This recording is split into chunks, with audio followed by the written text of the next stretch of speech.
ନିଜ ବିରୋଧରେ ହେଉଥିବା କଥାକୁ ଚୁପଚାପ ଶୁଣି ନିଅନ୍ତୁ। ବିଶ୍ୱାସ କରନ୍ତୁ, ସମୟ ଏହାର ସଠିକ୍ ଜବାବ ଦେଇଥାଏ। ଧୈର୍ଯ୍ୟ ଆଉ ସହନଶୀଳତା ଆମର ଦୁର୍ବଳତା ହୋଇନଥାଏ। ଏହି ଦୁଇଟା ହେଉଛି ଆମର ଭିତରେ ଥିବା ଦୁଇଟି ବଡ଼ ଶକ୍ତି, ଯାହାକି ସମସ୍ତଙ୍କ ପାଖରେ ନଥାଏ। ଚେଷ୍ଟା କରୁଥିବା ଲୋକ କେବେ ଜୀବନରେ ହାରି ନଥାଏ ଓ ଅନ୍ୟକୁ ଦେଖି ଈର୍ଷା କରୁଥିବା ମଣିଷ ତା ଜୀବନରେ କେବେ ସଫଳତା ପାଇନଥାଏ। ଜୀବନର ମନ୍ତ୍ର ଧୀରେ କୁହନ୍ତୁ, ଶାନ୍ତି ମିଳିବ। ଅହଂ ଭାବନା ଛାଡ଼ନ୍ତୁ, ସମ୍ମାନ ମିଳିବ। ଭକ୍ତି କରନ୍ତୁ, ମୁକ୍ତି ମିଳିବ। ସଠିକ୍ ବିଚାର କରନ୍ତୁ, ବଡ଼ ଉଚ୍ଚ ଆସନ ମିଳିବ। ସେବା କରନ୍ତୁ, ଯଶ ମିଳିବ। ସହନ କରନ୍ତୁ, ଦେବତ୍ୱ ଲାଭ ହେବ। ସୁଖୀ ରୁହନ୍ତୁ, ଖୁସି ମିଳିବ। ଟଙ୍କା ଧାର ଦିଅନ୍ତୁ, କିନ୍ତୁ ଭଲ ଭାବରେ ଚିନ୍ତା କରିବା ପରେ, କାହିଁକି ନା ନିଜ ଟଙ୍କା ଭିକାରୀ ଭଳି ମାଗିବାକୁ ପଡ଼ିଥାଏ ଆଉ ସେ ମାଲିକ ଭଳି ତାରିଖ ପରେ ତାରିଖ ଦେଇଥାଏ। ଭଗବାନ ଯେତେବେଳେ ମଣିଷକୁ ଜନ୍ମ ଦେଇଥାନ୍ତି, ସେତେବେଳେ ତା ଭାଗ୍ୟକୁ ସାଥିରେ ଦେଇଥାନ୍ତି। ଜାଣିଶୁଣି ଭାଗ୍ୟକୁ ହତାଦର କଲେ ପରେ ଯେତେ ଲୁହ ଗଡ଼ାଇଲେ ବି ସେ ଆଉ ଫେରେନି। ଅନ୍ୟମାନଙ୍କ କ୍ଷେତ୍ରରେ କ'ଣ ଘଟିଲା, ସେପରି କାହାଣୀରେ ସନ୍ତୁଷ୍ଟ ରୁହ ନାହିଁ। ନିଜର କାହାଣୀଟିକୁ ଖୋଲିବାକୁ ଚେଷ୍ଟା କର। ଘରଟିଏ ଗଢ଼ିବା ପାଇଁ ବହୁତ ସମୟ ଲାଗିଥାଏ, କିନ୍ତୁ ଭାଙ୍ଗିବା ପାଇଁ କମ୍ ସମୟ ଲାଗେ। ଠିକ୍ ସେହିପରି ସମ୍ପର୍କ ଗଢ଼ିବାକୁ ହେଲେ ବହୁତ ସମୟ ଲାଗିଥାଏ। ସମ୍ପର୍କରେ ଯେତେ ମନୋମାଳିନ୍ୟ ହେଲେ ମଧ୍ୟ ସମ୍ପର୍କ କାଟିବା ଅନୁଚିତ। କାରଣ ଯେତେବେଳେ ଆମର ଆଙ୍ଗୁଳିରେ ନଖ ପଡ଼ିଥାଏ, ଆମେ ନଖକୁ ହିଁ କାଟିଥାଉ, କିନ୍ତୁ ଆଙ୍ଗୁଳିକୁ ନୁହଁ। ଜୀବନର ସତ୍ୟ, ଆପଣ ଯେତେ ବି ଦାମିକା ଗାଡ଼ିରେ ଯାତ୍ରା କରନ୍ତୁ ନା କାହିଁକି, ଜୀବନର ଶେଷ ଯାତ୍ରା 6 ଖଣ୍ଡ ବାଉଁଶରେ ହିଁ ହେବ। ସୁଖୀ ରହିବାର ମୂଳମନ୍ତ୍ର 1. ମନ ମିଶୁଛି ଯେଉଁଠି ସମ୍ପର୍କ ରଖ ସେଇଠି। 2. ଯେଉଁଠି ଇଜ୍ଜତ ନାହିଁ ସେଠାକୁ ଯିବାର ନାହିଁ। 3. ଯିଏ ଶୁଣୁନାହିଁ ତାକୁ ବୁଝେଇବାର ନାହିଁ। 4. ଯାହା ହଜମ ହେଉନାହିଁ ତାହା ଖାଅ ନାହିଁ। 5. ଯିଏ ସତ୍ୟ କଥାରେ ବି ରାଗେ ତାକୁ ମନାଇବାର ନାହିଁ। 6. ଜୀବନରେ ଦୁଃଖ ଆସିଲେ ଡରିବାର ନାହିଁ। ଜଣେ ମଣିଷ ସବୁ କିଛି ଭୁଲିପାରେ, କିନ୍ତୁ ତା ପ୍ରତି ହୋଇଥିବା ବିଶ୍ୱାସଘାତକତାକୁ କେବେ ଭୁଲିପାରେ ନାହିଁ। ଗୋଟିଏ ପୁରୁଷ ନିଜ ପରିବାରକୁ ଖୁସିରେ ରଖିବା ପାଇଁ ଭଲ ମନ୍ଦ ଖାଇବାକୁ ଭୁଲିଯାଇ ଖଟି ଚାଲିଥାଏ। କେବେ ବି ଥକି ପଡ଼େନି କି କଷ୍ଟ କରୁଛି ବୋଲି ଦୁଃଖ ଅନୁଭବ କରେନି। ଗୋଟିଏ ଡ୍ରେସ୍ରେ ବର୍ଷ ବର୍ଷ ବିତାଇ ଦେଇଥାଏ, କିନ୍ତୁ ନିଜ ପିଲାମାନଙ୍କୁ ନୂଆ ନୂଆ ଡ୍ରେସ୍ ଆଉ ସ୍ତ୍ରୀକୁ ନୂଆ ଶାଢ଼ୀ ଦେବାକୁ କେବେ ବି ଭୁଲି ନଥାଏ। ହେଲେ କେହି ବି ଚିନ୍ତା କରନ୍ତି ନାହିଁ ସେ ଗୋଟିଏ ଡ୍ରେସ୍ରେ କେମିତି ଖୁସିରେ ଦିନ ବିତାଉଛି। ତଥାପି ସେ ମଣିଷ ବହୁତ ଖୁସି ଅନୁଭବ କରେ। ସେହି ମହାନ ମଣିଷ ହେଲେ ଆମମାନଙ୍କ ବାପା। ମଣିଷ ଜୀବନରେ ସବୁଠୁ ବଡ଼ ସତ୍ୟ ହେଲା ମୃତ୍ୟୁ।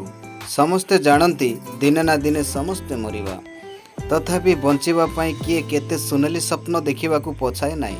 ଏପରିକି ଜଣେ ବ୍ୟକ୍ତି ଆସନ୍ନ ମୃତ୍ୟୁକୁ ଜାଣି ମଧ୍ୟ ଏ ମୋର ଘର, ଏ ମୋର ସମ୍ପତ୍ତି, ଏ ମୋର ସ୍ତ୍ରୀ, ଏ ମୋ ପୁଅ ବୋଲି କହିଥାଏ, କିନ୍ତୁ ଗୋଟିଏ ମିନିଟ୍ ପରେ ସେ ଆଉ ନଥାଏ। ଏଣୁ ଯେତେ ଦିନ ପର୍ଯ୍ୟନ୍ତ ଅଛ, ଲୋଭକୁ ଛାଡ଼ି ହସ ଖୁସିରେ ବଞ୍ଚିବାକୁ ଚେଷ୍ଟା କର। ବେଳେବେଳେ ଚୁପ୍ ରହିବାକୁ ଭଲ ଲାଗେ, ତାମାନେ ନୁହଁ ଯେ ଉତ୍ତର ଜାଣିନାହିଁ ମୁଁ। ବେଳେବେଳେ କିଛି କଥା ସହିଯାଏ, ତାମାନେ ନୁହେଁ ଯେ ପଥର ମୂର୍ତ୍ତିଟିଏ ମୁଁ। କେବେ କାହାକୁ କିଛି ମାଗିବାକୁ ଇଚ୍ଛା କରେନି। ତାମାନେ ନୁହେଁ ଯେ ମୋର କିଛି ଅଭାବ ନାହିଁ। ବେଳେବେଳେ ଭୁଲର ପ୍ରତିବାଦ କରିପାରେ ନାହିଁ, ତାମାନେ ନୁହଁ ଯେ ଠିକ୍ କ'ଣ ଜାଣିନି ମୁଁ।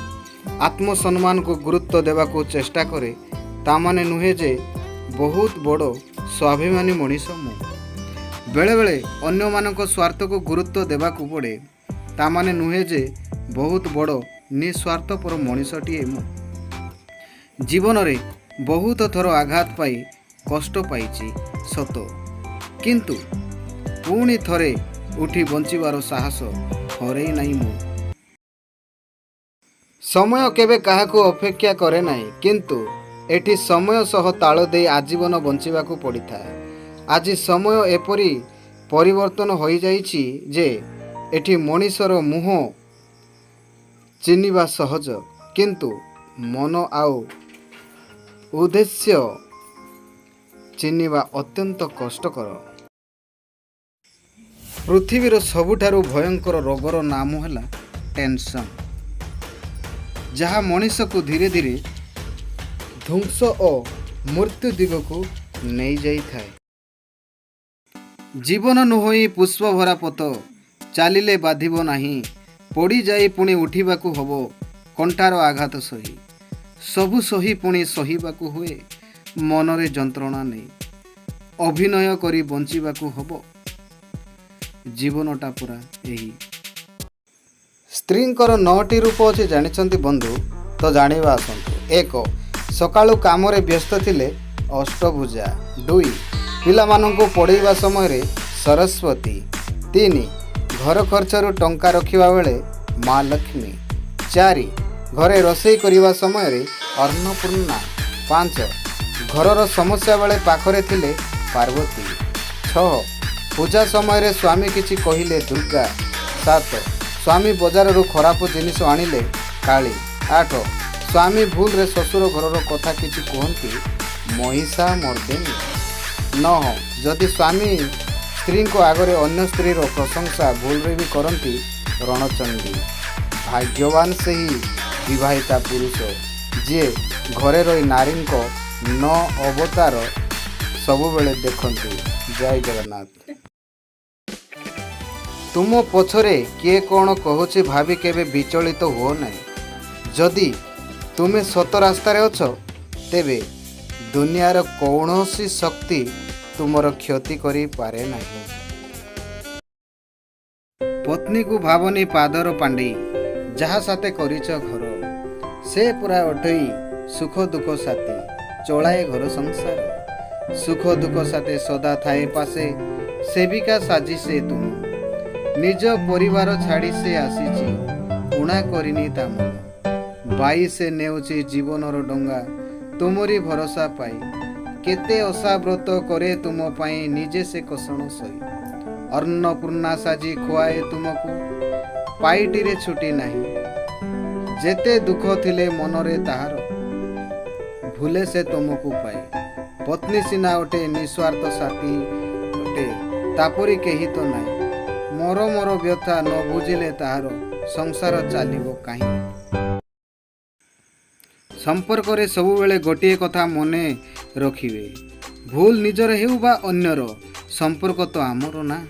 ତେଣୁ ଟିକିଏ ନଇଗଲେ, ଗୋଟେ ସମ୍ପର୍କ ଯଦି ଭାଙ୍ଗୁ ଭାଙ୍ଗୁ ବଞ୍ଚି ଯାଉଛି, ତାହେଲେ ଟିକିଏ ନଇଗଲେ ଅସୁବିଧା କେଉଁଠି? ଭୁଲ ନଥାଇ ବି ମୁଁ ବେଳେବେଳେ ନଇଯାଏ, କାହିଁକି ନା ମୋ ଅହଙ୍କାର ଠାରୁ ମୋ ସମ୍ପର୍କ ବହୁତ ବଡ଼।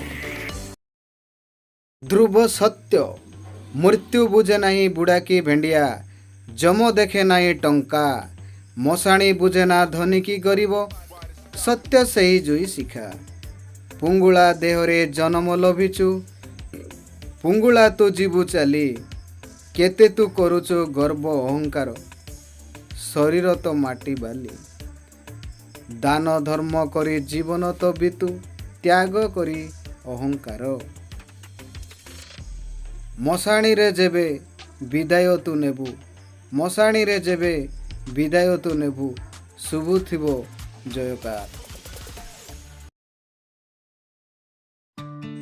କିଛି ଲୋକ ଭିତରେ ଦୁଃଖରେ ଥାଇ ବି ସବୁବେଳେ ହସୁଥାନ୍ତି, କାହିଁକି ନା ସେମାନେ ଜାଣିଛନ୍ତି ତାଙ୍କ ଦୁଃଖ ସ୍ୱାର୍ଥ ଓ ସର୍ତ୍ତରେ ବନ୍ଧା ହୋଇଥିବା ସମ୍ପର୍କ ଦୁନିଆରେ ବେଶୀ ଦିନ ଚାଲିନଥାଏ। ବିଶ୍ୱାସ ଓ ଭଲ ପାଇବାରେ ବନ୍ଧା ହୋଇଥିବା ସମ୍ପର୍କ ଚିରକାଳ ପାଇଁ ଅମର ରହେ। ଜୀବନରେ ଅଧିକ ଦୁଃଖ ମିଳୁଛି ବୋଲି କାହାକୁ ବି ଦୋଷ ଦେବା ଅନୁଚିତ, କିମ୍ବା ଅଧିକ ସୁଖ ମିଳୁଛି ବୋଲି ଗର୍ବ କରିବା ଉଚିତ ନୁହେଁ। କାରଣ ସୁଖ ଓ ଦୁଃଖ କେହି ଦେଇନଥାନ୍ତି, ବରଂ ମନୁଷ୍ୟ ନିଜ କର୍ମ ଅନୁସାରେ ତାକୁ ଭୋଗ କରିଥାଏ। ସୃଷ୍ଟିରେ ପରିବାର ହେଉଛି ଭଗବାନଙ୍କର ସବୁଠାରୁ ଦାମିକା ଉପହାର। ତେଣୁ କେବେ ହେଲେ ପରିବାର ଠାରୁ ନିଜକୁ ଦୂରେଇ ରଖି ହେବ ନାହିଁ। ତେଣୁ ପରିବାରକୁ ସମୟ ଦେଇ ନିଜର ଆତ୍ମୀୟ ସ୍ୱଜନଙ୍କ ସହିତ ମିଳିମିଶି ହସ ଖୁସିରେ ଜୀବନ ଅତିବାହିତ କରିବାରେ ଯେଉଁ ସବୁ ଆନନ୍ଦ ମିଳେ ତାହା ଅନ୍ୟ କୌଣସି ସ୍ଥାନରେ ନଥାଏ। ତେଣୁ କୁହାଯାଏ, ବୈକୁଣ୍ଠ ସମାନ ଆହା ଅଟେ ସେହି ଘର, ପରସ୍ପର ସ୍ନେହ ଯହିଁ ଯାଏ ନିରନ୍ତର। ଜୟ ଜଗନ୍ନାଥ। ଜୀବନରେ ଗୋଟେ କଥା ମନେ ରଖିଥିବା ବନ୍ଧୁ, ପରିଚୟ ସମସ୍ତଙ୍କ ସହିତ ରଖିବ, କିନ୍ତୁ ଭରସା କେବଳ ନିଜ ଉପରେ ହିଁ ରଖିବ। ନିଜକୁ କଷ୍ଟ ଦେଇ କେବେ ବି ଭଲ ପାଇବା ଦେଖାଯାଏନି। କାରଣ ଯିଏ ତମ ଲୁହର ମୂଲ୍ୟ ବୁଝେନି, ସେ କିପରି କଷ୍ଟର ମୂଲ୍ୟ ବୁଝିବ? ଯେଉଁ ମାଛର କଣ୍ଟା ବେଶୀ, ସେହି ମାଛର ସ୍ୱାଦ ବେଶୀ। ଯେଉଁ ବ୍ୟକ୍ତି ସତ୍ ବେଶୀ, ତା ଜୀବନରେ କଷ୍ଟ ବି ବେଶୀ। କଥା ହୃଦୟର। ଜୟ ଜଗନ୍ନାଥ। କେବେ କାହାକୁ ଦୁଃଖ ଦିଅନି, କାରଣ ଦେଇଥିବା ଦୁଃଖ ଦିନେ ନା ଦିନେ ହଜାରେ ଗୁଣ ହୋଇ ନିଜ ପାଖକୁ ଫେରି ଆସେ। ଜୟ ଜଗନ୍ନାଥ। ମିଠା ଶବ୍ଦ ହିଁ ମନୁଷ୍ୟର ଦର୍ପଣ ଅଟେ, ଯେଉଁଥିରେ ଏକ ସୁନ୍ଦର ଦୁନିଆର ପ୍ରତିଛବି ଦେଖାଯାଏ। ଚେହେରାରେ କ'ଣ ଅଛି, ସେ ତ ସମୟ ସ୍ରୋତରେ ବଦଳିଥାଏ। ପରର ଘର ଭାଙ୍ଗି ମନରେ ଆନନ୍ଦ ପାଉଥିବା ଲୋକମାନେ କେବେ ଭାବି ପାରନ୍ତି ନାହିଁ ଯେ ତାଙ୍କ ନିଜର ବି ଘର ସଂସାର ଅଛି ବୋଲି। ଦିନେ ସମୟ ବଦଳିଯିବ, ସମୟର ପଶାପାଲିରେ ତାଙ୍କ ନିଜର ଘର ସଂସାରକୁ ଦୈବ ଭାଙ୍ଗିଦେବ। ସେ ବୁଝିପାରିବେ ନାହିଁ। ଜୟ ଜଗନ୍ନାଥ। ଜୟ ଜଗନ୍ନାଥ।